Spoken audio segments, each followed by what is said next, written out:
Hello my dear friends. मैं गगन कपूर आप सभी का वेलकम करता हूं और आज मैं आपको अकाउंटिंग में जो आपका बेस है वो तैयार करना सिखाऊंगा कि अकाउंटिंग का बेस कैसे बनेगा। आपका बेस जितना स्ट्रांग बनेगा आपकी अकाउंटिंग में आगे चल के आपको उतनी ही दिक्कतें कम आएंगी। इसीलिए अब जो मैं आपको पढ़ाने जा रहा हूं उसके लिए कुछ रूल्स आपने बांध लेने हैं। पहली बात, अगली क्लास में आने से पहले लास्ट क्लास का जरूर रिवाइज करके आना है। यह बात मैंने आपको पहले भी कही है, ठीक है। जो मैं आपको पढ़ाने जा रहा हूं अब, जो स्क्रीन पर अभी समझाऊंगा, यह बहुत इजी है और यह इतना इजी है कि मुझे पढ़ाना पड़ता है ना, तो मुझे लगता है कि यार इसमें पढ़ाने लायक कोई बात ही नहीं है, लेकिन फिर भी पढ़ाऊंगा।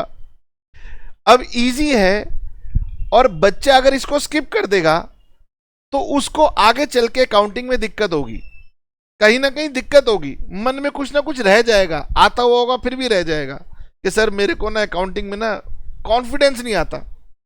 तो इसकी इंपॉर्टेंस बताने के लिए इससे ज्यादा समय मैं नहीं ले सकता, ये बहुत इंपॉर्टेंट है। आपको अगर अकाउंटिंग की डेफिनेशन याद हो तो अकाउंटिंग की डेफिनेशन कहती थी, बताओ क्या कहती थी? Accounting is defined as an art of recording. हमारी अकाउंटिंग जो है वो आर्ट ऑफ रिकॉर्डिंग है। किसकी रिकॉर्डिंग करती है? बिजनेस ट्रांजैक्शंस की रिकॉर्डिंग करती है। तो अब समझिए, हमारी अकाउंटिंग ये कहती है कि गगन, सबसे पहले एक बिजनेस की ट्रांजैक्शन होगी और जो भी बिजनेस की ट्रांजैक्शन होगी उसका कोई ना कोई डॉक्यूमेंट्री एविडेंस भी होगा। आप जब मार्केट में जाते हैं ना, आप मार्केट में गए, आपने मोबाइल फोन परचेज किया तो मोबाइल फोन वाला आपको मोबाइल फोन का एक बिल बना के देता है, वो एविडेंस होता है कि ये मोबाइल फोन आपका है। आप बर्गर खाने गए, पिज्जा खाने गए, पैसा दिया तो बर्गर वाले ने, पिज्जा वाले ने आपको एक पर्ची बना निकाल के दी, प्रिंटेड पर्ची। वो इस बात का डॉक्यूमेंट है कि आपने ये बर्गर पिज्जा खाया था। घर जाके पापा मम्मी को बोलते हैं ना कि मैं मार्केट गया था, भूख लगी थी, ये मैंने खाया था, ये पैसे जरा रिम्बर्स कर दो, ठीक है। तो ट्रांजैक्शन होती है, ट्रांजैक्शन का एक डॉक्यूमेंट्री एविडेंस होता है, लेकिन उस ट्रांजैक्शन को हम बिजनेस में कैसे रिकॉर्ड करते हैं, डेफिनेशन कहती है गगन ये तो एक आर्ट है। उसी आर्ट की मैं आपके साथ शुरुआत करने जा रहा हूं। वो आर्ट ये कहती है कि गगन, बच्चों को बता दो कि अकाउंटिंग में जब हम रिकॉर्ड बनाते हैं तो हमें हर ट्रांजैक्शन के लिए 2 रिकॉर्ड्स बनाने हैं, ठीक है। अभी मैं आपको बता रहा हूं, धीरे धीरे आप खुद बनाओगे और ये बात आपके माइंड में अच्छी तरह से बैठ जाएगी कि हाँ, अकाउंटिंग में हम 2 रिकॉर्ड्स बनाते हैं।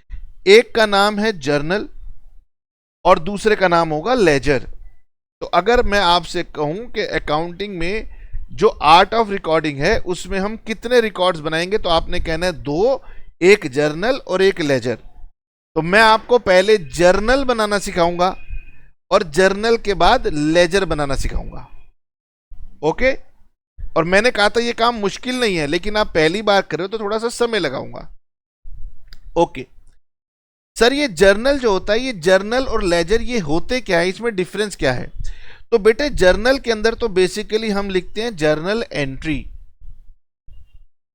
है, जर्नल में लिखते हैं जर्नल एंट्री। पर सिर्फ जर्नल एंट्री होती क्या है? अरे रुको, थम जा, क्या बोलते हैं, थांबा थांबा। अब ये जो जर्नल एंट्री हम बनाएंगे, सिखाएंगे, जल्दी आप 1-2 क्लास में सीख जाओगे, टेंशन नहीं लेना। उसी जर्नल एंट्री की हम पोस्टिंग कर देते हैं, कहां पर? अकाउंट के अंदर पोस्टिंग कर देते हैं। और ये जो अकाउंट होता है ना, इसी का नाम, कलेक्टिव नाम लेजर होता है। सर मेरे तो पल्ले कुछ पड़ा नहीं, तो मैंने कहा अभी तूने बातें सुननी है कि हाँ, रिकॉर्ड बनाने के लिए 2 हैं, जर्नल और लेजर। जर्नल में लिखेंगे जर्नल एंट्री, लेजर में करेंगे उसकी पोस्टिंग। अब सर जर्नल में जर्नल एंट्री लिखेंगे, तो जर्नल एंट्री क्या होता है? जर्नल एंट्री होती है कि जो आपने ट्रांजैक्शन की थी, ये जो आपने ट्रांजैक्शन की थी ना, इसको जरा हम कुछ शॉर्ट फॉर्म में कोडेड लैंग्वेज में लिख देते हैं।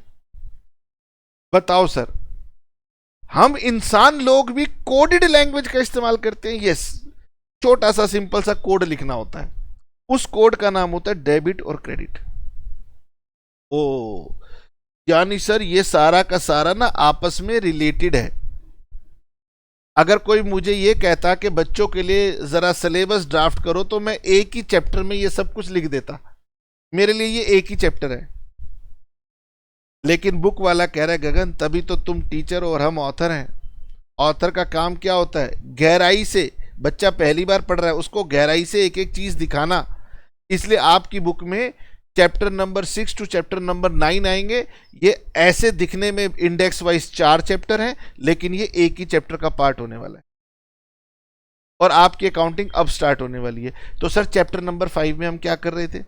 चैप्टर नंबर 5 का नाम था अकाउंटिंग इक्वेशन। वो केवल आपको ये समझाने की कोशिश कर रहा था कि एक डुअल एस्पेक्ट कंसेप्ट होता है जो कहता है कि हर ट्रांजैक्शन से 2 इफेक्ट पड़ते हैं, आप कुछ पाते हो और आप कुछ खोते हो। और इसी तरीके से वो जो आपको 2 इफेक्ट मिलते हैं, डुअल एस्पेक्ट मतलब जो 2 इफेक्ट मिलते हैं, उनकी वजह से आपका बैलेंस शीट इक्वेशन या अकाउंटिंग का इक्वेशन हमेशा बैलेंस रहता है। तो वो अकाउंटिंग को समझाने का एक छोटा सा बेसिक था। असल अकाउंटिंग अब आपकी स्टार्ट होती है यहां से। ये सब कनेक्टेड है। तो कनेक्टेड में बेस में सबसे पहले क्या है? डेबिट और क्रेडिट।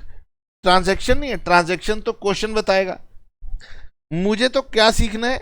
उसकी कोडिंग। उसकी कोडिंग की शुरुआत होगी डेबिट और क्रेडिट से। इसीलिए चैप्टर नंबर 6 का टाइटल है कि पहले हम आपको सिखाएंगे rules of debit and credit. और जो ये कोडिंग लैंग्वेज सीख गया तो फिर तो कोई दिक्कत ही नहीं है। और सर ये लैंग्वेज तो बहुत आसान है, ये आप पहले ही कह चुके हो, लेकिन फिर भी सुनना तो पड़ेगा। अभी तक बहुत गप मार रहे थे, सर कुछ नोट कर लें। कुछ नोट करने की जरूरत नहीं है, आइए जब नोट करना होगा तब बताएंगे। अभी सिर्फ हमें आपकी कंसंट्रेशन चाहिए।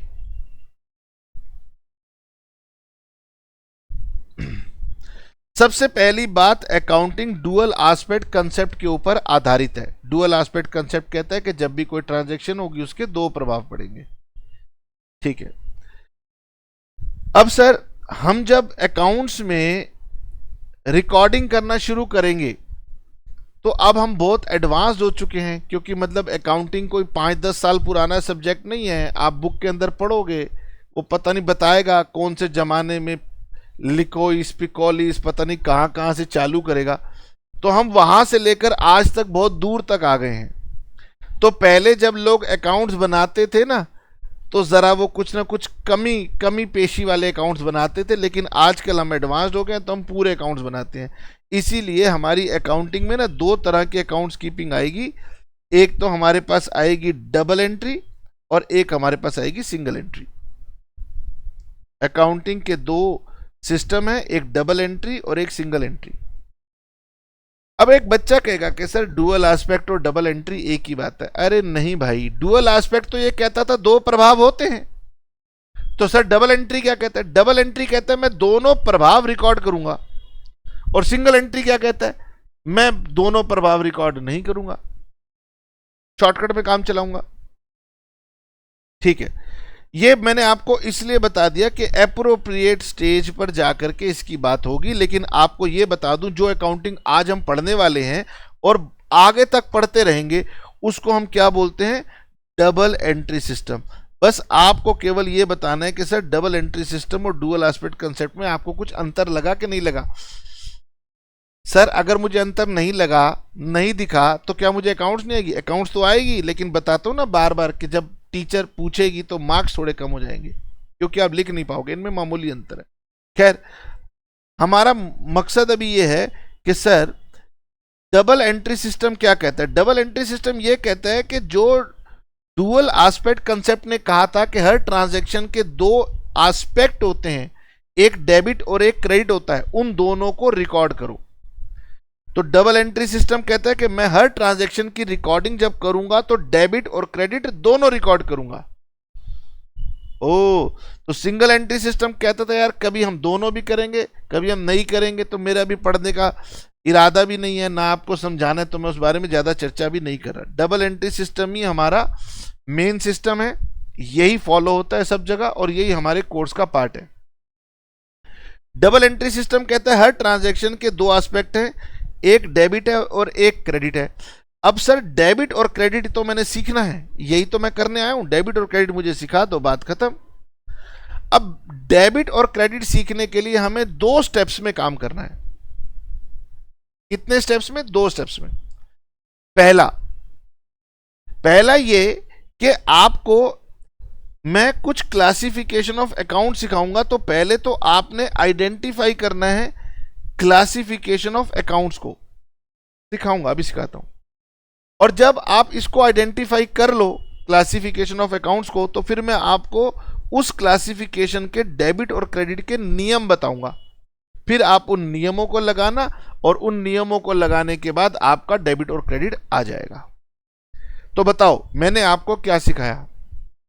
मैंने आपको सिखाया कि डेबिट और क्रेडिट पता लगाने के लिए कितने स्टेप्स इन्वॉल्व हैं। 2 स्टेप्स इन्वॉल्व हैं। पहले स्टेप में हम अकाउंट्स की क्लासिफिकेशन को याद करेंगे, मैं सिखाऊंगा, अभी सिखाई नहीं, सिखाऊंगा। जब क्लासिफिकेशन सीख जाऊंगा तो फिर उस क्लासिफिकेशन के द्वारा उनके अकॉर्डिंगली कुछ रूल्स हैं डेबिट क्रेडिट के, बहुत सिंपल, वो अप्लाई करने हैं। थोड़ी बार मैं प्रैक्टिस करवाऊंगा, फिर आप कहेंगे सर अब इतनी क्यों प्रैक्टिस करा रहे हो, हम सीख तो गए, आगे बढ़ो। ठीक है, आगे बढ़ते हैं। अब आइए और मेरे साथ साथ नोट करना शुरू कीजिए। सुनने में तो चीजें बहुत आसान लगती हैं, लेकिन जितनी आसानी से वो दिमाग में आती हैं उतनी आसानी से चली जाती हैं, इसलिए उनको नोट कीजिए। मैंने आपसे कहा कि आप जब अकाउंटिंग में रिकॉर्ड बनाओगे, ठीक है, तो उसके लिए आपको डेबिट और क्रेडिट ये समझना पड़ेगा।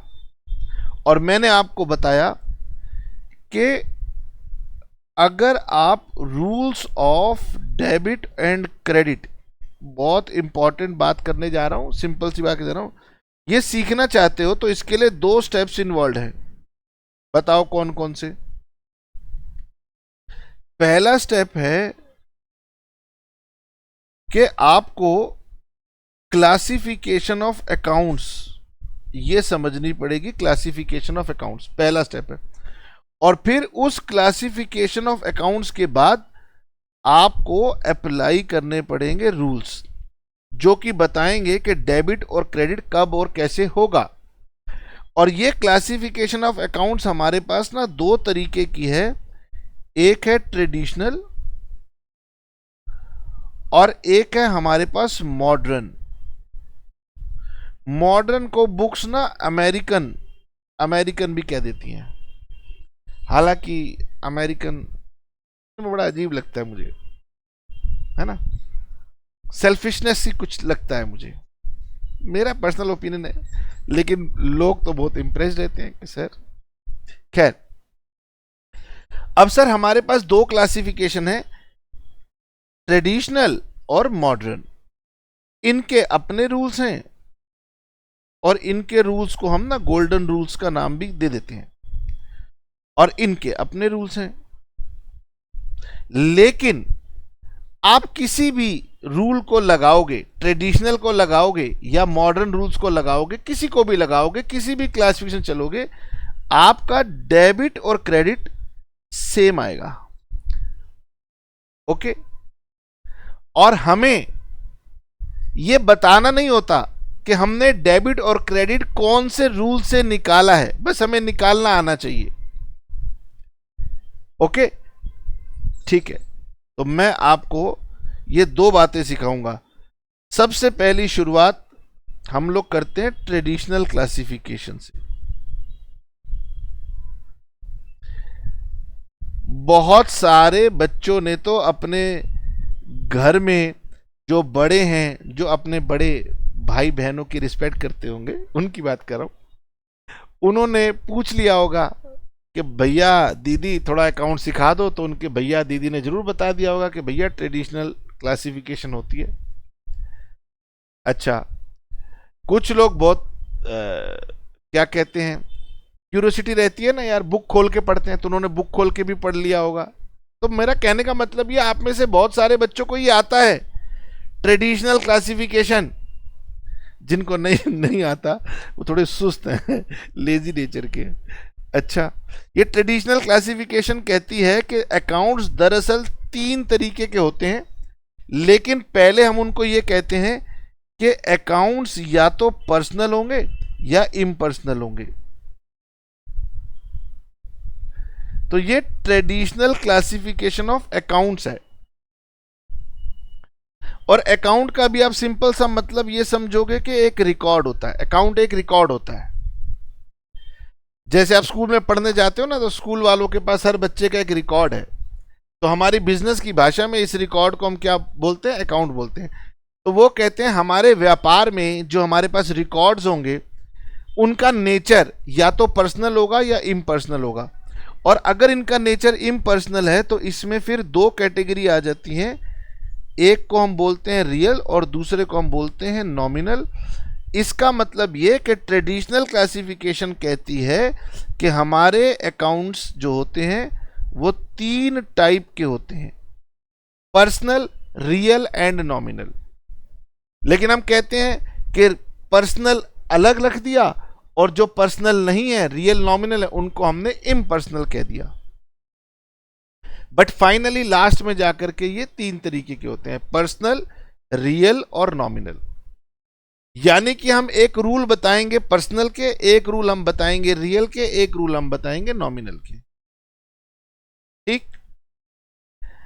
अब मेरे साथ साथ आराम से, अब आपने नोट कर लिया ना, अब आप थोड़ी देर मेरे साथ समझिए, नोट मत करना, समझिए। बेटे मेरा एक बिजनेस है, गगन कपूर क्लासेस मेरा एक बिजनेस है। मैं मार्केट में गया और मैंने एक लैपटॉप परचेज किया, या मैं मार्केट में गया और मैंने अपने लिए कोई कैमरा या मैंने अपने लिए कोई माइक परचेज किया। ऐसा हो सकता है कि नहीं हो सकता? आपका जो भी बिजनेस होगा, आप मार्केट में जाएंगे, कुछ खरीद के लाएंगे। अब मेरा काम तो टीचिंग का है। अगर आपका कपड़े का व्यापार है तो आप जाएंगे बाजार में, कपड़ा खरीद के लाएंगे, आगे से कपड़ा खरीदेंगे और दूसरे को कपड़ा बेच देंगे। ओके, तो आप अपने पास रिकॉर्ड बनाएंगे कि नहीं बनाएंगे कि आपने बिजनेस के अंदर कंप्यूटर खरीदा, लैपटॉप खरीदा? बोलो ना हाँ या ना। ऐसे थोड़ी ना सुनते रहोगे, थोड़ी समझ में आएगा। बोलो हाँ सर, हाँ, रिकॉर्ड बनाएंगे। तो आप जो रिकॉर्ड बनाओगे, आप एक रिकॉर्ड बनाओगे। अगर आपने लैपटॉप खरीदा तो आप अपने बिजनेस में लैपटॉप का एक रिकॉर्ड बनाओगे। अब जैसे मैं अपने पास बात करूं, कंप्यूटर की बात करूं, तो आपको पता है मेरे पास, अब मेरे ऑफिस में मैं अकेला काम करने वाला हूं, लेकिन मेरे पास 6 कंप्यूटर पड़े हुए हैं। 6। एक मेरे पास स्टाफ है, हम 2 लोगों के पास 6 कंप्यूटर हैं। अब कैसे 6 हो गए वो बात नहीं हो रही, लेकिन तो मेरे पास रिकॉर्ड होगा ना। मेरे पास रिकॉर्ड है कि भाई मेरे पास 6 कंप्यूटर हैं। अच्छा सर, कैमरा की बात करो तो आपके पास कितने कैमरा है? मेरे पास कम से कम 5 से 6 कैमरा है। तो कैमरे का भी एक रिकॉर्ड बनेगा। माइक की बात करूं, मेरे पास सस्ते वाले, ये सबसे सस्ते आते हैं हेडफोन माइक, 3 या 4 हेडफोन माइक भी हैं। एसी हैं, 2-3 एसी हैं। तो मैं जो रिकॉर्ड बना रहा हूं, headphone mic, laptop, camera, AC, ये सब क्या हैं? ये सब आदमी हैं, व्यक्ति हैं, या ये वस्तुएं हैं? ये वस्तुएं हैं, तो ये क्या है? इम्पर्सनल। ठीक है।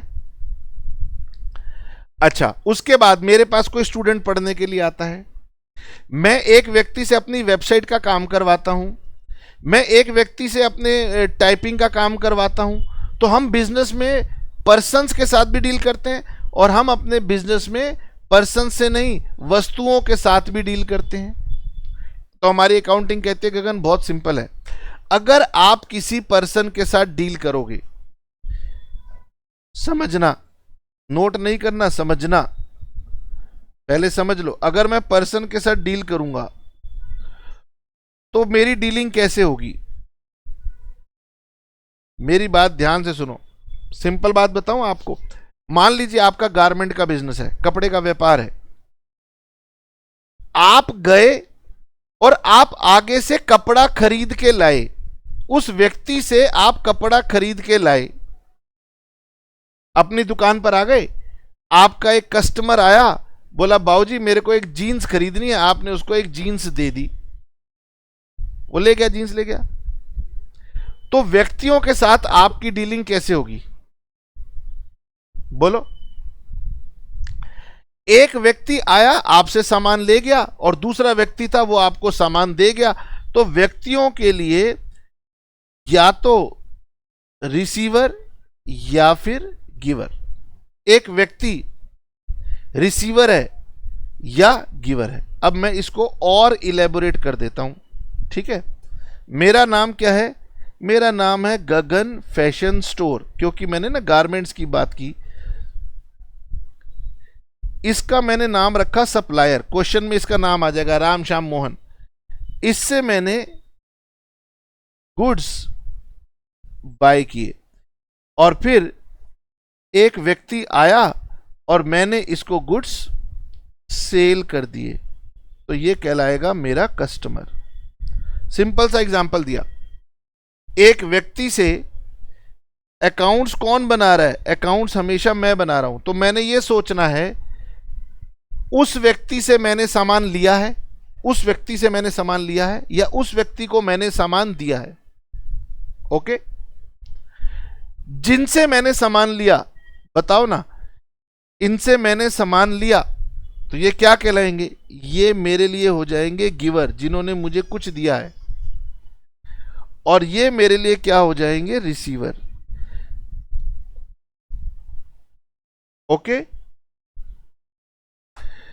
इसका मतलब ये है कि हमारा पहला बेसिक सा नियम ये कहता है कि बिजनेस में हम लोगों के साथ अगर डील कर रहे हैं, ध्यान से सुनना, बिजनेस में अगर हम लोगों के साथ डील कर रहे हैं, बाहर वालों की बात कर रहा हूं, तो वो जो बाहर वाले लोग हैं ना, वो या तो हमें कुछ दे रहे होंगे या हमसे कुछ ले रहे होंगे, बस तीसरा कुछ नहीं होगा। तो अगर वो आपसे कुछ ले रहे हैं तो डेबिट, और दे रहे हैं तो क्रेडिट। अगर मैं इसका नाम रख दूं एस और इसका नाम रख दूं सी, तो जब मैं सामान खरीद के लाऊंगा तो मैं सप्लायर जो भी होगा उसको क्रेडिट करा करूंगा, क्योंकि अकाउंटिंग कहती है कि देने वाले व्यक्ति को क्रेडिट किया करो। अपने को नहीं देखना, सामने वाले व्यक्ति को देखना है। सामने वाला व्यक्ति अगर आपको कुछ भी दे रहा है तो क्रेडिट कर दो, और जब मैं किसी को सामान सेल करूंगा तो वो मुझसे कुछ लेके जा रहा है, तो मैं उसे क्या करूंगा? डेबिट। तो इसलिए रूल बन जाएगा, पर्सनल अकाउंट का रूल बन जाएगा, debit the receiver, credit the giver. आप कहोगे सर हम आपकी बात क्यों माने? मैंने कहा कोई बात नहीं, मैं पढ़वा देता हूं। ये देखो, यहां देख के बताओ, अगर आपको पता लग गया कि हम किसी पर्सन के साथ में डील कर रहे हैं, तो फिर आपको चेक क्या करना है कि वो पर्सन, वो वाला पर्सन रिसीवर है, गिवर है। रिसीवर है तो डेबिट, गिवर है तो क्रेडिट। ये देखो, पर्सनल अकाउंट के डेबिट और क्रेडिट के रूल हैं, रिसीवर हो तो डेबिट, गिवर हो तो क्रेडिट। जब मैंने सामान बेचा तो वो रिसीवर है, मुझसे सामान रिसीव कर रहा है, और जब मैंने किसी से सामान खरीदा तो वो मुझे सामान दे रहा है, वो गिवर है। अच्छा सर, मैंने इसको एक जीन्स बेची है 1500 रुपए की। इसने कहा गगन जीन्स ले जा रहा हूं, पैसे बाद में दूंगा। कोई बात नहीं। एक महीने के बाद आया, कहने लगा यार गगन तेरे कुछ पैसे हैं, ले ले। मैंने कहा ला दे दे, तो इसने मुझे पैसे दे दिए। ये क्या हो गया? गिवर। तो मैं इसे क्या कर दूंगा? क्रेडिट। तो पर्सनल अकाउंट के नियम समझ में आ गए। अगर आप किसी पर्सन के साथ डील कर रहे हो तो केवल आपने यह देखना है कि आपने उस पर्सन को कुछ दिया है या उस पर्सन से कुछ लिया है। दिया है, दिया है। गिवर और receiver, receiver debit, giver credit, बस सीख जाओगे। अच्छा सर, अब सर बात करते हैं लैपटॉप की। लैपटॉप हो, कैमरा हो, या पैसे हो, कैश, मैंने लैपटॉप खरीदा,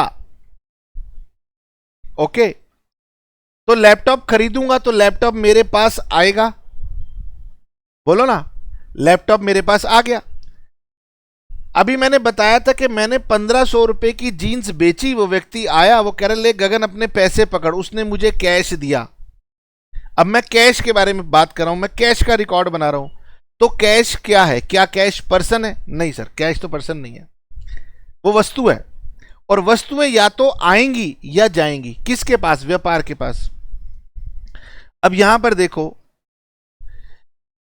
ये कैश हमारे बिजनेस में आया है, ये कैश आया है, comes in debit. Sir laptop purchase किया था तो लैपटॉप आया है, comes in debit. AC purchase किया है, आया है, डेबिट। जब मैंने सेल किया तो मेरा जो सामान था वो मैंने इसको दिया है, तो यहां पर ये क्या है? Goes out. यानी कि जो वस्तुएं होती हैं, वस्तुएं या तो हमारे व्यापार में आएंगी या हमारे व्यापार से जाएंगी, दो ही बातें होती हैं, आएंगी और जाएंगी। ट्रांजैक्शन पढ़ोगे, तीसरा कुछ मिलेगा नहीं, मिल गया तो पीएचडी कर लेना, डॉक्टरेट डिग्री ले लेना कि हमने नई चीज सिखा दी। अब आ जाओ जी, अब रियल अकाउंट की बात करते हैं।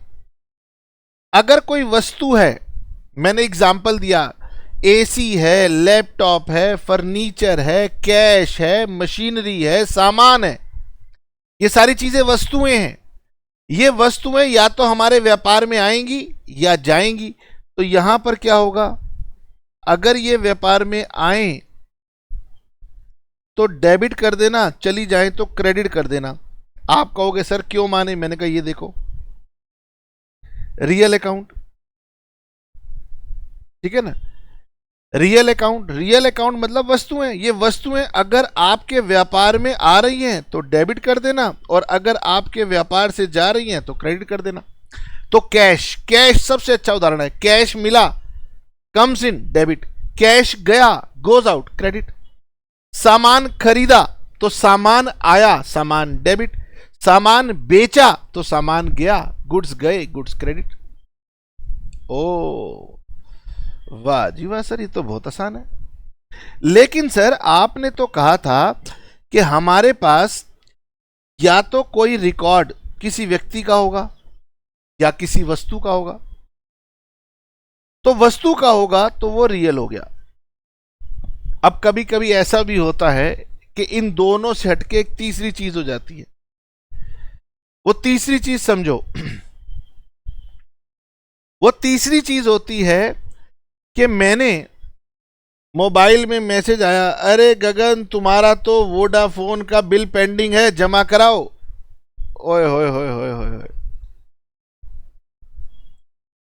मतलब मेरे दिल पे अचानक थोड़ी मायूसी छा गई। मैंने कहा यार ये क्या सुबह सुबह,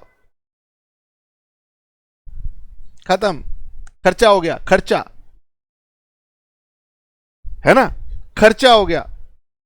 तो जो इम्पर्सनल होते हैं, इम्पर्सनल में एक तो होती हैं वस्तुएं, मूल्यवान वस्तुएं, उन्हें हम एसेट बोलते हैं, और दूसरे होते हैं मेरे खर्चे,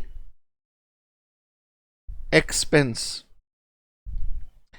अभी ऑफिस में आके बैठा ही था कि मुझे मेरे एम्प्लॉय ने बोला कि सर थोड़ा सा ना स्टेशनरी लानी पड़ेगी, 200-300 रुपए देना, जरा स्टेशनरी लानी पड़ेगी। तो मैंने खर्चा किया। थोड़ी देर के बाद मैंने देखा कि हमारी ट्यूबलाइट आज टिमटिमा नहीं रही। मैंने स्टाफ को बुलाया, मैंने कहा भैया ये ट्यूबलाइट बंद हो गई, ठीक करा दो। तो बाजार से बुला के लाया एक इलेक्ट्रीशियन को, ले भाई ठीक कर दे। इलेक्ट्रीशियन ने कहा सर 500 रुपए दे दो। एग्जाम्पल बता रहा हूं। तो ये सब चीजें मेरे खर्चे हैं, ना ये वस्तु है ना ये व्यक्ति है, ये खर्चे हैं, एक्सपेंस। थोड़ी देर के बाद मैं बड़ा मायूस था, मुझे एक बच्चे ने फोन किया कि सर मुझे आपकी क्लास खरीदनी है। मैं वो खुशकिस्मत बच्चा हूं जो आपसे पढ़ना चाहता हूं। मैंने कहा ला भाई फीस जमा करा दे। उसने मुझे फीस दी, मैं खुश हो गया, चेहरे पे स्माइल, डिंपल पड़ने लग गए। है ना, इसको बोलते हैं इनकम। तो अगर आपका कोई खर्चा होगा तो डेबिट कर देना, और आपको कोई कमाई होगी तो आप उसको क्रेडिट कर देना। सर कैसे याद रखूंगा? मैंने कहा लो सिंपल सा, बोलो personal account rule, debit the receiver credit the giver. वस्तुएं, debit what comes in credit what goes out. और नॉमिनल अकाउंट, खर्चे होंगे तो डेबिट, इनकम होगी तो क्रेडिट। आपकी 80% ट्रांजैक्शन तो फटाफट बन जाएंगी, कोई दिक्कत नहीं आएगी। 20% के लिए आपको सीखना पड़ेगा। इसीलिए उन 20% को मैं साथ में लेके आपको समझाऊंगा कि पर्सनल तो एक तो होते हैं पर्सनल जो सबको दिख जाते हैं, आपको भी दिखाई देंगे, लेकिन इनमें जो नेचुरल पर्सन होते हैं वो तो आप जानते हो, राम श्याम मोहन घनश्याम, ये सब क्या है? नेचुरल पर्सन, ये तो पर्सन होते ही हैं। इनके सिवाय एक आर्टिफिशियल पर्सन को भी हम पर्सन मानते हैं, और एक रिप्रेजेंटेटिव पर्सनल को भी हम पर्सनल मानते हैं। ठीक है, धीरे धीरे करते करते आपको बातें बताते हुए चलेंगे। आओ मेरे साथ यहां पर देखो। ठीक है, बुक में भी ऐसा ही होगा, घबराना मत कि सर बुक दिखाओ, बुक भी दिखाएंगे। मैंने कहा कि आपके पास डेबिट और क्रेडिट पता लगाने के नियम जो हैं वो इस बात पे डिपेंडेंट है कि आप क्लासिफिकेशन कौन सी लेते हो। और क्लासिफिकेशन हमारे पास दो तरह की होगी। एक मैंने आपको सिखाई ट्रेडिशनल क्लासिफिकेशन। ट्रेडिशनल क्लासिफिकेशन का मतलब बहुत समय से, पुराने समय से ये चली आ रही थी, आज भी चली आ रही है, कोई दिक्कत नहीं है। ये हमारी पुरानी समय की ट्रेडिशनल क्लासिफिकेशन कहती है कि गगन, खाते जो है ना, मेरी नजर में वो खाते 3 ब्रॉड कैटेगरीज के होते हैं। ठीक है, लेकिन हम उसको पढ़ाते ऐसे हैं कि वो या तो पर्सनल होंगे या वो इम्पर्सनल होंगे। इम्पर्सनल होंगे तो उसमें वो 2 तरीके के होंगे, रियल और नॉमिनल। पहले हम रियल और नॉमिनल को समझ लेते हैं, फिर पर्सनल के ऊपर आते हैं। रियल तो होते हैं accounts related to assets. Assets मैंने आपको पहले भी पढ़ाया था कि आपकी बुक में एक चैप्टर नंबर 2 है, उस चैप्टर नंबर 2 में बेसिक अकाउंटिंग टर्म्स लिखी हुई हैं, और उसमें बहुत इंपॉर्टेंट टर्म है एसेट। और जब आपका एग्जाम होगा और आपकी टीचर कहेगी डिफाइन एसेट, और मैं आपको बताता हूं कि आपको नंबर नहीं मिलेंगे, क्योंकि आप एसेट को आम बोलचाल की भाषा की तरह लिख दोगे कि एसेट का मतलब मूल्यवान संपत्ति होती है जिसे हम बेच सकते हैं, जिससे हमें पैसे मिल सकते हैं। लेकिन भाई टेक्निकल डेफिनेशन को थोड़ा सा टेक्निकल तरीके से याद करना। तो आज एक जगह लिख लो कि मैं एक छोटी सी अकाउंट्स की डेफिनेशन बुक से याद कर लूंगा। ठीक है, तो इम्पर्सनल में पहला हो गया रियल। रियल का मतलब हो गया अकाउंट्स रिलेटेड टू एसेट्स।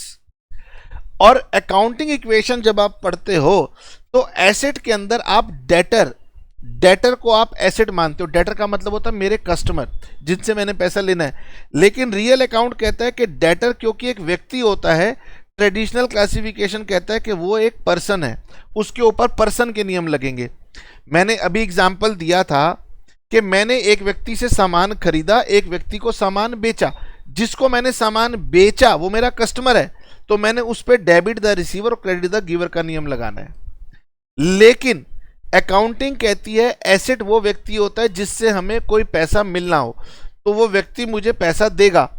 तो ट्रेडिशनल क्लासिफिकेशन कहती है गगन, ये बच्चे को बता देना कि डेटर रियल एसेट होता है, लेकिन क्लासिफिकेशन, ट्रेडिशनल क्लासिफिकेशन कहती है कि वो रियल नहीं है, वो पर्सनल है, इसलिए उसमें पर्सनल का नियम लगेगा।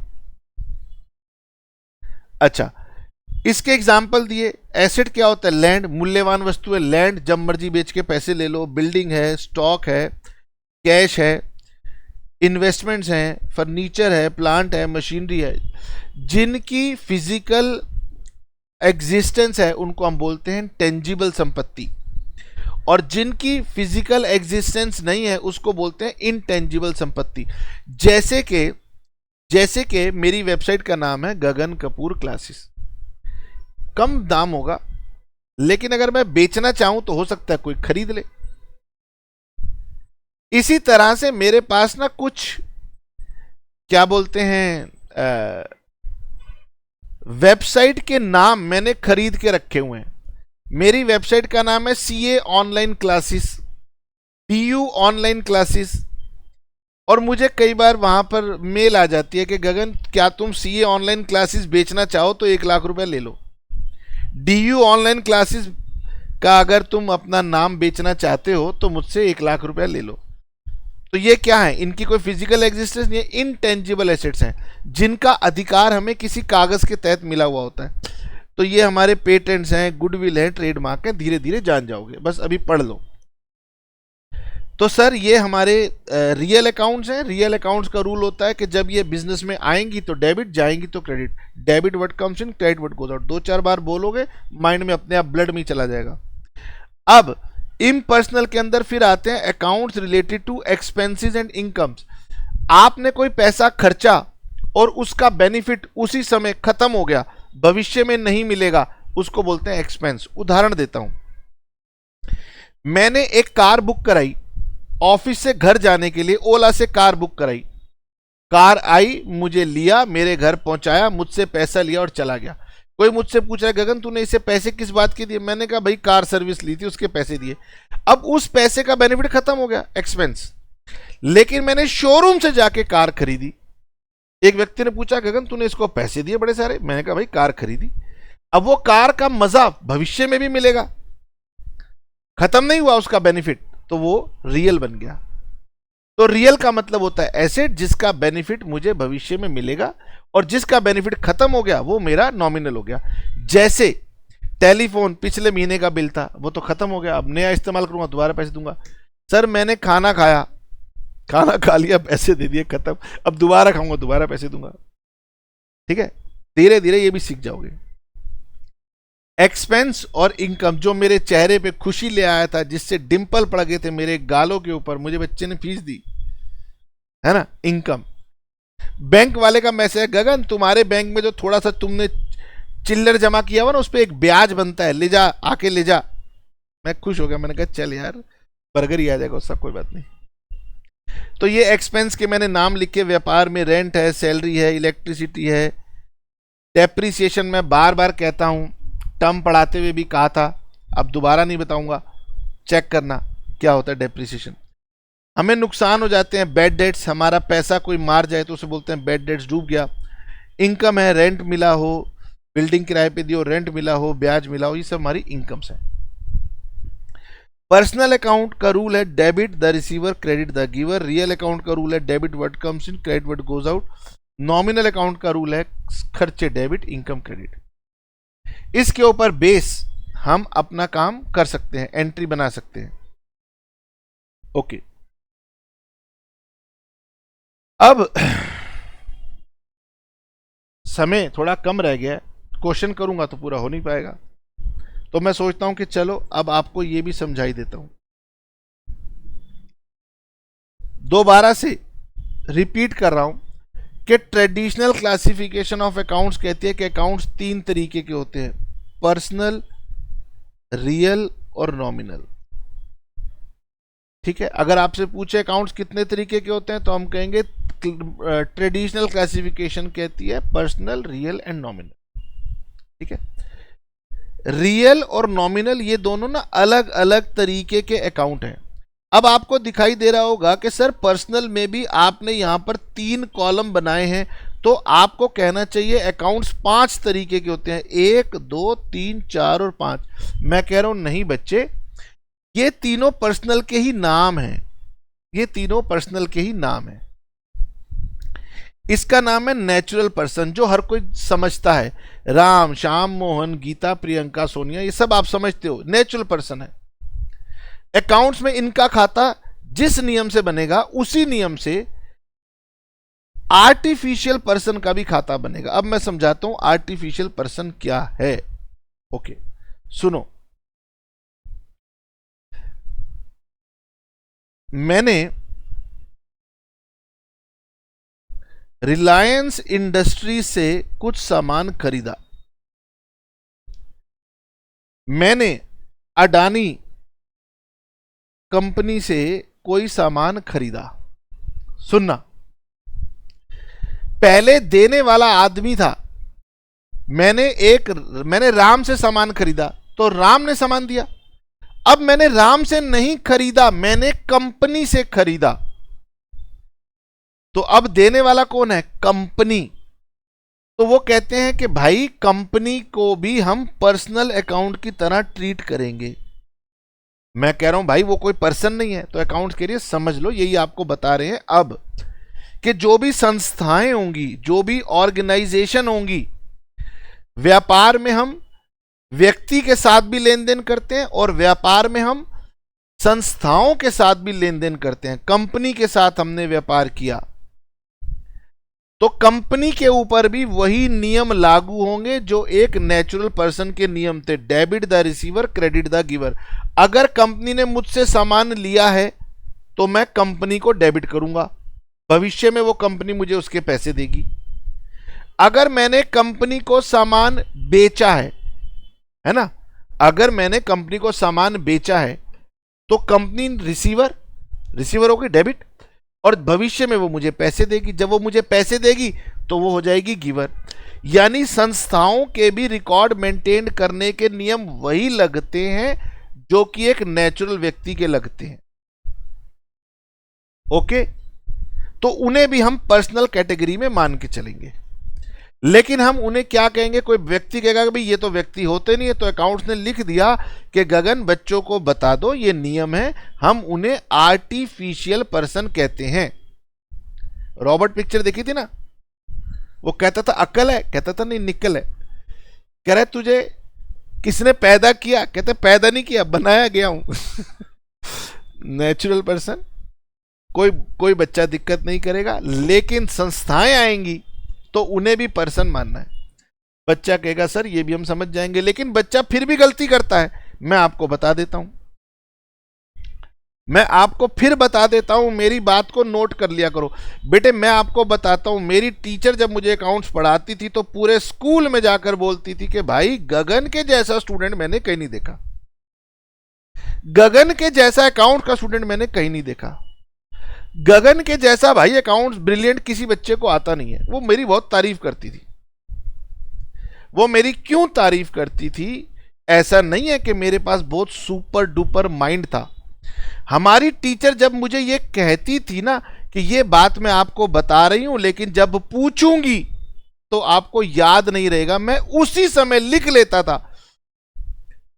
वहां पर नहीं, अपने रजिस्टर के एक साइड पे लिख लेता था जो उन्होंने कहा, और जब भी रजिस्टर खोलता था उसको रिवाइज कर लेता था। तो वो टीचर जब भी पूछती थी, पूरी क्लास में तो क्या पूरे स्कूल के सेक्शंस में किसी को याद नहीं होता था, मुझे याद होता था क्योंकि मैं लिख लिया करता था। अब आपको बता रहा हूं कि जब भी आप बिजनेस एंट्री बनाओगे तो मैंने आपको बोला आर्टिफिशियल पर्सन क्या होती है? संस्थाएं, ऑर्गेनाइजेशंस, और बैंक भी एक ऑर्गेनाइजेशन होती है। आपसे टीचर एग्जाम में पूछेगी कि बताओ बैंक रियल है, नॉमिनल है, पर्सनल है। आपको लगेगा कैश रियल होता था, पैसा रियल होता था, आप बैंक को रियल लिख के आओगे, टीचर मार्क्स काटेगी। टीचर आपसे पूछेगी अच्छा बैंक के डेबिट क्रेडिट के रूल बताओ, आप लिखोगे कैश वाले रूल, कैश आता है तो डेबिट, जाता है तो क्रेडिट, वो टीचर मार्क्स काटेगी। क्योंकि बैंक एक ऑर्गेनाइजेशन है, उस पर पर्सनल अकाउंट का रूल लगेगा, debit the receiver, credit the giver. मैं पैसा बैंक में जमा करने गया, मैंने बैंक में पैसा जमा किया तो बैंक मुझसे पैसा ले रहा है, रिसीवर। मैंने बैंक से पैसा निकाला तो बैंक ने मुझे पैसा दिया, वो क्या हो गया? गिवर। तो बैंक, नोट कर लो, पर्सनल अकाउंट का रूल लगेगा, रियल का रूल नहीं लगेगा। ठीक है, तो अगर आप यहां पर देखोगे तो मैंने कहा भाई बैंक, याद रखना, bank bank bank, bank personal है और कैश रियल है। इंसान को लगता है कैश और बैंक एक ही तो है, पैसा ही तो है, मेरा पैसा पैसा है, बैंक में भी मेरा है। अलग अकाउंटिंग के नियमों के हिसाब से वो अलग अलग चलता है। ठीक है, अब आ गया तीसरा, हो गया रिप्रेजेंटेटिव। अब ये थोड़ा सा ना डिफिकल्ट होता है। अब मैं आपको क्या बताऊं, कई टीचर से भी अगर आप पूछेंगे तो वो रिप्रेजेंटेटिव पर्सनल अकाउंट के नियमों को बताने में असमर्थ मिलेंगे। यस, अब क्या करें भाई, आप अपने स्कूल की टीचर से पूछोगे तो वो बता नहीं पाएंगी कि भाई ये कैसे नियम लग रहा है। मैंने कहा पर्सनल अकाउंट के रूल क्या होते हैं, debit the receiver, credit the giver. यदि वो रिसीवर था डेबिट, गिवर था तो क्रेडिट। मैंने आपको उदाहरण दिया कि मैंने किसी से सामान खरीदा था, गिवर था, मैंने किसी को सामान बेचा था, रिसीवर था, डेबिट क्रेडिट पता लग गया। नेचुरल पर्सन के केस में डेबिट क्रेडिट पता लग गई। बोलो ना हाँ, अरे बोलो ना यार। मैंने संस्था के साथ डील की, रिलायंस इंडस्ट्रीज, अडानी, डीसीएम, अरविंद मिल, मतलब जो मर्जी नाम आप लेते रहो, हाँ, जियो, एयरटेल, फेयरटेल, जो मर्जी नाम ले लो, तो उनमें भी पता लग गया debit the receiver, credit the giver. आप गलती ना करो तो मैंने आपको बता दिया बैंक के ऊपर भी debit the receiver, credit the giver के नियम लगेंगे। बात समझ में आ गई। अब सुनो तीसरी कैटेगरी सुनो। मेरे पास एक स्टाफ काम करता है, सूरज। सूरज मुझे कह रहा है कि सर मेरी तनख्वाह देना, मेरी सैलरी दे दो। मैंने कहा यार सूरज पैसे नहीं है, तेरी सैलरी अभी नहीं दे रहा, बाद में ले लियो। तो इसको बोलते हैं सैलरी आउटस्टैंडिंग। आउट मतलब देनी चाहिए थी लेकिन देरी हो गई, आउटस्टैंडिंग हो रही है, देरी हो रही है। मकान मालिक का फोन आया, गगन कभी तो किराया टाइम पे दे दिया कर। मैंने कहा भैया आजकल काम चलता ही नहीं है, बच्चे पढ़ते ही नहीं है। बच्चों को लगता है कि YouTube पे पढ़ लिया फ्री में काम हो जाएगा। वो कहते हैं YouTube पर तो आपका भी लेक्चर है। मैं बार बार समझाता हूं, अरे भाई वो तो केवल प्रोमो है, प्रमोशन के लिए है, डेमो है। सारा थोड़ी ना तुम्हारे लिए YouTube पे फ्री डाल दूंगा तो मैं अपना घर परिवार कैसे चलाऊंगा। अच्छा पैसे नहीं आ रहे तेरे पास? मैंने कहा ना भैया ना, बच्चे पैसे देते ही नहीं है, पढ़ना चाहते ही नहीं है। कह रहे गगन वेरी सैड, लेकिन मेरे किराए के पैसे तो दे भाई। मैंने कहा यार ले लियो, थोड़ी देर हो जाएगी। तो रेंट क्या हो गया, आउटस्टैंडिंग। टेलीफोन वालों का मैसेज आया, गगन तुम्हारा 500 रुपए का बिल पेंडिंग है, नहीं दोगे तो 150 की पेनल्टी लग जाएगी, याद रखना आज लास्ट डेट है। तो टेलीफोन बिल आउटस्टैंडिंग। बिजली वाले फोन कर रहे हैं, हाँ मैं बिजली विभाग से बोल रहा हूं, तुम्हारा 10,000 का बिल आया हुआ, देते क्यों नहीं हो? मैं कहा भाई साहब दे दूंगा। Electricity outstanding. तो खर्चा, रेंट, सैलरी, टेलीफोन खर्चा। लेकिन अगर उस खर्चे का पैसा दिया नहीं है, बकाया रह गया, तो वो खर्चा हो जाएगा outstanding. Rent outstanding, salary outstanding, telephone outstanding, ठीक है, इलेक्ट्रिसिटी आउटस्टैंडिंग। तो खर्चे अगर आउटस्टैंडिंग हो जाएं तो वो भी पर्सनल अकाउंट के नियम से चलेंगे। अब आपको हर टीचर पढ़ाएगा कि जिस खर्चे के प्रीफिक्स सफिक्स हो जाएं, मतलब अगर रेंट है तो नॉमिनल है, लेकिन रेंट का प्रीफिक्स सफिक्स हो जाए, प्रीफिक्स मतलब आगे प्रीपेड लग जाए, सफिक्स मतलब पीछे आउटस्टैंडिंग लग जाए। प्रीपेड रेंट क्या है, personal. Rent outstanding personal, salary outstanding personal, prepaid salary personal, लेकिन खाली सैलरी लिखा है तो नॉमिनल। खर्चा नॉमिनल, लेकिन खर्चा अगर पहले से पे कर दिया प्रीपेड या बकाया रह गया आउटस्टैंडिंग तो बन जाएगा पर्सनल, और उसको हम बोलते हैं रिप्रेजेंटेटिव पर्सनल। हर टीचर बताएगा कि रिप्रेजेंटेटिव पर्सनल अकाउंट कौन से होते हैं, rent outstanding, electricity outstanding, insurance prepaid, rent prepaid. लेकिन उस टीचर से जब आप पूछोगे कि सर जरा ट्रेडिशनल रूल से मुझे बताओ तो सही ये डेबिट क्रेडिट कैसे हो रहे हैं, तो वो तुरंत कहने लगेगा कि दिमाग मत लगा बेटे, मॉडर्न रूल से चला जा। ना ना ना ना सर, ट्रेडिशनल रूल से बता दो वो कैसे डेबिट और क्रेडिट होगा। कहेगा साले थप्पड़ मारूंगा, भाग यहां से। ये तो वर्षा नहीं है। तो आपका होमवर्क यही है कि जब आपकी क्लास टीचर कहे तुम पढ़ते नहीं हो, तो तुम भी कभी मौका लगे तो प्यार से, रिस्पेक्ट से क्वेश्चन पूछ लेना कि मैडम मुझे ये समझ नहीं आता कि रेंट आउटस्टैंडिंग के एंटी ट्रेडिशनल रूल से हम कैसे डेबिट क्रेडिट पता लगा रहे हैं, सैलरी आउटस्टैंडिंग कैसे पता लगा रहे हैं, प्लीज बता दीजिए।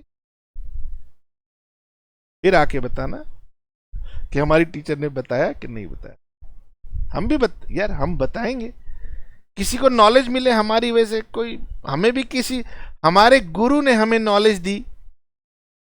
हाँ, हमारे गुरु ने नहीं बताया था, हमारे दिमाग में सवाल रह गया, बाद में हमें इसका हल मिल गया। ऐसे ही होता है। अभी आप पढ़ना शुरू कर रहे हो ना, अगर कोई क्वेश्चन आपको नहीं समझ में आया, अपने माइंड में उसको रख लो, थोड़े टाइम तक वो आपके दिमाग में आता रहेगा, आता रहेगा, आता रहेगा। फिर आपका नेचर कैसा है, अगर आप समस्या के आगे घुटने टेक देते हो तो आप रोने लगोगे, मेरी समस्या सॉल्व नहीं होती। लेकिन अगर आप लड़ने वाले व्यक्ति हैं तो आप लड़ोगे और थोड़े टाइम के बाद आपको आंसू मिलेगा, आपको यस कर दिया। तो ये तो आपको डिसाइड करना है आप कैसे हैं, ठीक है ना। चलिए, तो आज यही आपका होमवर्क है कि आपने बुक से जो ट्रेडिशनल क्लासिफिकेशन है, रियल, नॉमिनल, पर्सनल, उसको अच्छे से पढ़ना है और फिर आपने उनके रूल्स को पढ़ना है। जाते जाते बेटे मैं क्या करता हूं, एक क्वेश्चन आपको करवा देता हूं, एक छोटा सा क्वेश्चन मैं आपको करवा देता हूं। कहां से करवाओगे सर आप? अरे बुक से करवाएंगे। देखो ये आपकी बुक है ना। बुक में बहुत कुछ होता है, बहुत समय लग जाता है पढ़ने में। मैंने आपको अकाउंट का मीनिंग बताया नहीं बताया? अकाउंट एक रिकॉर्ड होता है, बस इसका मीनिंग इतना इंपॉर्टेंट नहीं। अकाउंट एक रिकॉर्ड होता है और इस रिकॉर्ड के दो पार्ट होते हैं, एक पार्ट डेबिट होता है, एक पार्ट क्रेडिट होता है। कल दोबारा चर्चा करेंगे, बता दूंगा। डेबिट क्रेडिट क्या होता है ये भी छोटी सी बात है, कल बता दूंगा। अब ये बात आई सर रूल्स ऑफ डेबिट और क्रेडिट, इसके लिए मुझे दो काम करने पड़ते हैं। पहले तो एक क्लासिफिकेशन चुननी पड़ेगी कि मैं कौन सी क्लासिफिकेशन ले रहा हूं, ट्रेडिशनल ले रहा हूं या मॉडर्न ले रहा हूं। मैंने आज आपको ट्रेडिशनल पढ़ा दी। फिर दूसरा, उस क्लासिफिकेशन के अकॉर्डिंगली कुछ रूल्स होते हैं, उनको हम अप्लाई कर देते हैं। तो मैंने आपको ट्रेडिशनल के रूल बता दिए। क्लासिफिकेशन में मैंने आपको ट्रेडिशनल क्लासिफिकेशन का रूल बता दिया, ठीक है। मेरा मॉडर्न वाला और मॉडर्न के रूल बताना बाकी है। इस चैप्टर में यही काम की बात है। तो यानी अगर मैं कल की क्लास में आपको मॉडर्न क्लासिफिकेशन पढ़ा दूं तो ये चैप्टर खत्म हो जाएगा। तो सर इसमें जो बहुत कुछ लिखा हुआ है अभी वो मेरे काम का नहीं है, ठीक है। अभी मेरे काम का क्या है, एक तो मेरे काम का ये है क्लासिफिकेशन ऑफ अकाउंट्स। अरे भाई सिलेक्ट हो जा, क्या हो गया, नाराज क्यों हो रहा है? ट्रेडिशनल क्लासिफिकेशन ऑफ अकाउंट्स, ठीक है। ये सभी पर्सनल के ही पार्ट हैं। तो ये पर्सनल, ये रियल और ये नॉमिनल, लेकिन चार्ट पर्सनल और इम्पर्सनल के तरीके से बनाया जाता है। अब सर इनके रूल्स कैसे होते हैं, वो रूल्स भी यहां पर लिखे हुए हैं, ठीक है।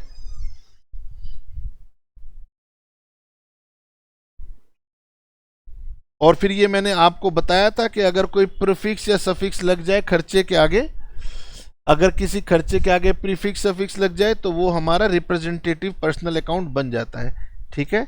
इसको आप खास करके ध्यान से पढ़ना। वो बता रहे हैं कि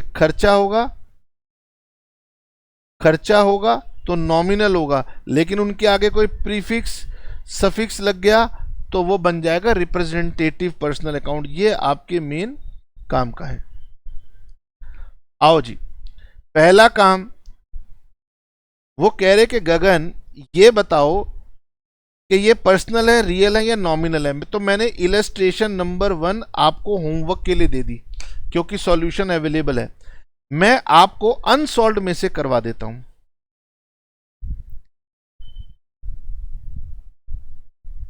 ये रहा हमारा, अच्छा ये इलस्ट्रेशन चल रही हैं अभी भी।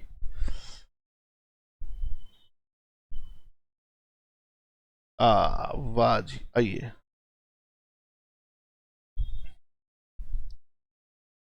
वो कह रहे हैं कि ये following accounts are being maintained in the books of Ramesh, classify them according to personal, real और नॉमिनल। यानी कि आपको ट्रेडिशनल क्लासिफिकेशन करते हुए बताना है, ठीक है।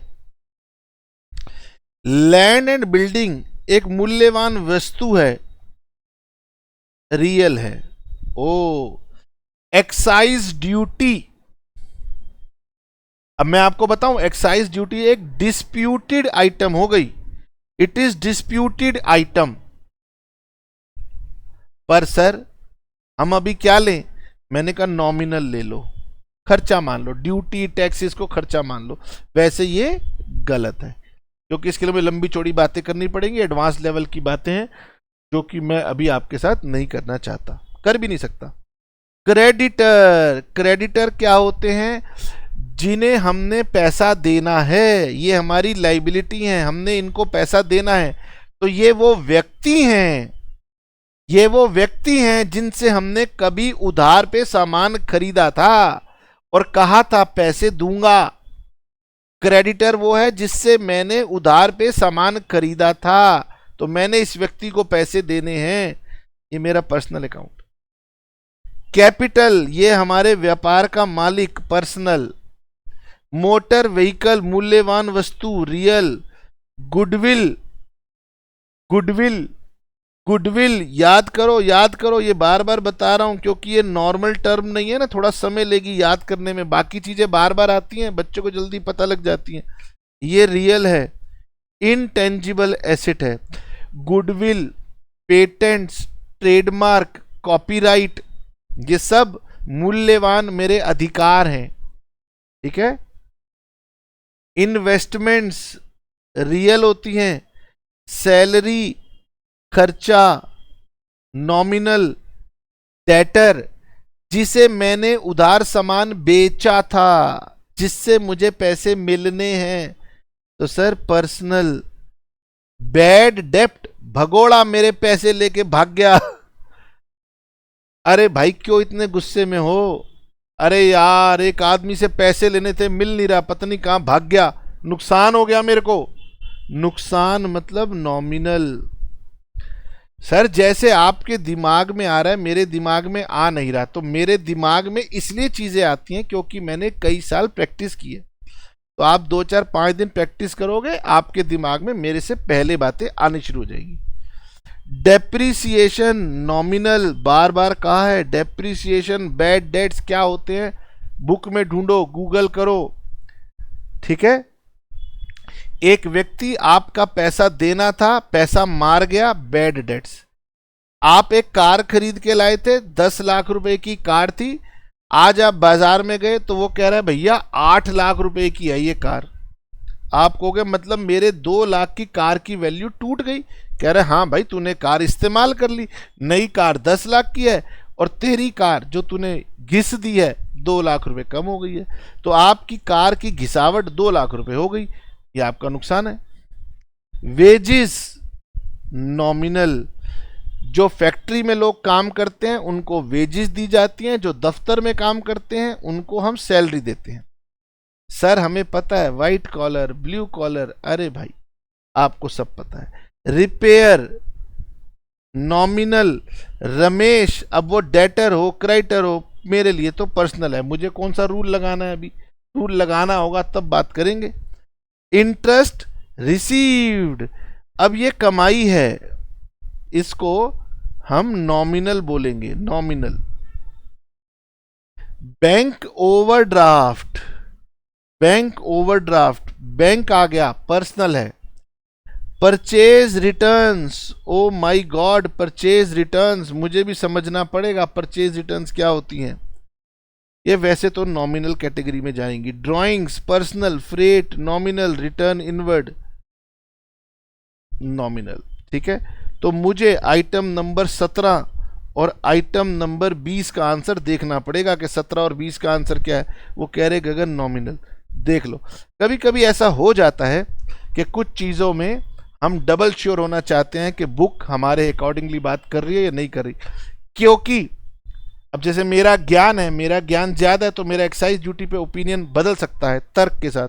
तो एक्साइज ड्यूटी भी चेक कर लेते हैं। 2 नंबर उन्होंने कहा गगन नॉमिनल, तो आप एक्साइज ड्यूटी को भी यहाँ मार्क कर लो।